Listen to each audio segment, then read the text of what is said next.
आता एक मोठी बातमी त्या अहमदनगर शहराचे नामकरण करण्यात आले। आताच्याकडची सर्वात मोठी बातमी त्या शहराचे नाव अहिल्यानगर करण्यास आता मान्यता मिळाली आहे। आताची सर्वात मोठी बातमी त्या राज्य मंत्रिमंडळाच्या बैठकीत ही मंजुरी देण्यात आली आहे।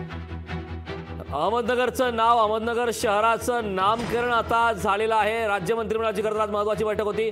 शहराचे नाव अहिल्यानगर करण्यास आता मान्यता देण्यात आलेली आहे।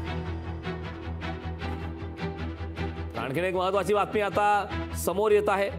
रेल्वे स्थानकांच्या नामांतराला कॅबिनेटमध्ये हिरवा कंदील देण्यात आलेला आहे। राज्य मंत्रिमंडळाच्या बैठकीत ही मंजुरी मिळालेली आहे। त्यामुळे अत्यंत महत्त्वाचे असे दोन निर्णय झाले आहेत। रेल्वे स्टेशनच्या नामांतराला कॅबिनेटमध्ये हिरवा कंदील मिळाला आहे। सोबतच अहमदनगरचं नाव बदलण्यात आलं आहे। अहमदनगरचं नामांतरण करण्यात आलं आहे। रेल्वे स्थानकांच्या नामांतराला मात्र आता कॅबिनेटमध्ये परवानगी मिळाली आहे। खरं तर राहुल शेवाळे यांनी याबाबतचे काल निवेदन दिले होते।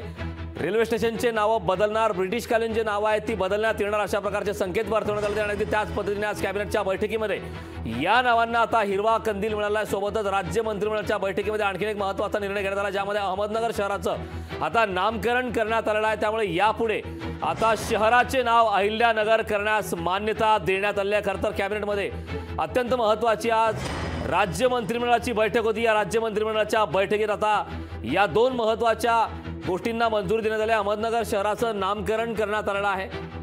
शहराचं नाव आता अहिल्यानगर करण्यास मान्यता देण्यात आलेली आहे। याबाबतचे ताजी अपडेट देण्यासाठी माझा सहकारी चेतन नावरे आपल्या सोबत जोडलेला आहे। चेतन, राज्य मंत्रिमंडळाची आज महत्त्वाची बैठक होती। या बैठकीमध्ये दोन महत्त्वाचे निर्णय झालेले आहेत, दोन महत्त्वाच्या घोषणा झाल्यात। खरं तर अहमदनगरचं नाव बदलण्यात आलेलं आहे आणि दुसरं म्हणजे रेल्वे स्टेशनच्या नामांतराला आता कॅबिनेटमध्ये हिरवा कंदील देण्यात आलाय। काय सांगशील या दोन्ही निर्णयाच्या बद्दल सविस्तर आणि ताजी अपडेट काय? निश्चितच एकंदरीत लोकसभा निवडणुकीची आचारसंहिता लागण्यापूर्वी ही शेवटची कॅबिनेट मानली जात होती आणि जवळपास 26 निर्णयांचा धडाका राज्य सरकारने घेतलेला आहे।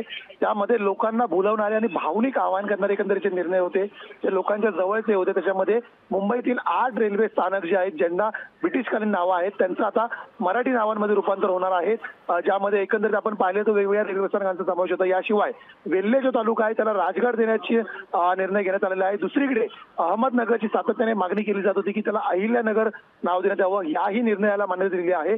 या भावनिक निर्णयांशिवाय काही महत्त्वाचे जे विकासाचे निर्णय आहेत त्याकडेही लक्ष द्यावं लागेल, कारण राज्यातील जे रस्ते आहेत त्यांचं जवळपास एका वर्षामध्ये 10,000 किलोमीटरपेक्षा जास्त रस्ते निर्माण करण्याचा निर्णय आहे तो ग्रामविकास विभागाने घेतलेला आहे।